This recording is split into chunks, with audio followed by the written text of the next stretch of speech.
కోకనాడ అన్నదాన సమాజం అభివృద్ధితో పాటు మరిన్ని సేవా కార్యక్రమాలను విస్తరించేందుకు కృషి చేస్తున్నట్లు సంస్థ చైర్మన్ చింతా పేర్రాజు తెలిపారు. సోమవారం కోకనాడ అన్నదాన సమాజంలో నిర్వహిస్తున్న అన్నదాన కార్యక్రమాన్ని కాకినాడ సిటీ ఎమ్మెల్యే వనమాడి వెంకటేశ్వరరావు సందర్శించి పరిశీలించారు. ఈ సందర్భంగా స్టోర్ రూమ్ ను తనిఖీ చేసి నిర్వహణకు సంబంధించి పలు సూచనలు చేశారు.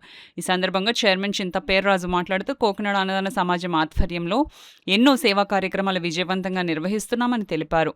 ప్రతిరోజు సుమారు 150 మంది విద్యార్థులతో పాటు అవసరమైన పలువురికి ఉచితంగా అన్నదానం చేస్తున్నట్లు చెప్పారు. అలాగే ప్రతి వేసవిలో 40 రోజుల పాటు చలివేంద్రాన్ని నిర్వహిస్తూ ప్రజలకు సేవలు అందిస్తున్నామని పేర్కొన్నారు. భవిష్యత్తులో మరిన్ని సేవా కార్యక్రమాలను చేపట్టి సంస్థ సేవలను విస్తరించనున్నట్లు తెలిపారు. ఈ కార్యక్రమంలో టీడీపీ నగర అధ్యక్షుడు మల్లిపూడి వీరు, తెలుగుదేశం పార్టీ నాయకులు గదుల సాయిబాబా, బలరాం, కార్యనిర్వహణ అధికారి పివి సత్యనారాయణమూర్తి తదితరులు పాల్గొన్నారు.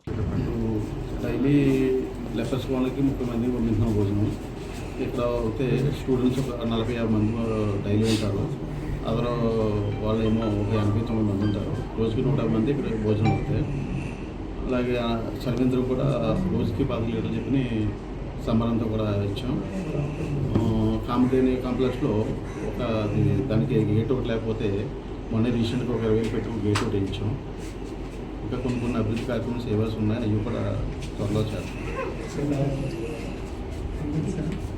వేసవికాలం చలివేంద్రం రోజు 10 లీటర్లు చెప్పి 40 రోజులు ఇస్తాం.